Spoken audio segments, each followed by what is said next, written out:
এইটো চেনেল হল ইকবাল পাঠানৰ মই voice over কৰি আছো সানুৰ মোৰ নাম আমি দুজনে আজি এইটো কালাপানী পাহাৰ বুলি কয় ইয়াতে আমি ব্লগ বনাইছো এতিয়া আপোনালোকে স্ক্ৰিনত চাওক এইটো হল এই সূৰ্যটো যে বিলিটো দেখা পাইছে তাৰ চাৰি যোনটো পানী এইটো হল দীপৰ বিল এইটো যে যিখন পাহাৰ যত আমি ব্লগ বনাইছো এইটো হল গুৱাহাটীৰ মাজৰ ঠাই ইয়াক কালাপানী পাহাৰ বুলি কোৱা হয়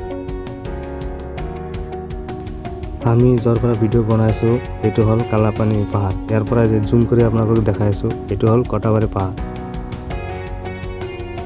আজিৰ কাৰণে এইখিনিয়ে আপোনালোকে যদি আহিব পাৰে কালাপানী পাহাৰ আহিব পাৰে ইয়াৰ পৰা ধুনীয়া ভিউ দেখিবলৈ পাব ফটো সেলফি ভালদৰে আপোনালোকে মাৰিব পৰা বহুত তো এভৰিওয়ান এইটো চেনেলটো সাবস্ক্ৰাইব কৰিব আগলৈ আমি এনেকা ভিডিও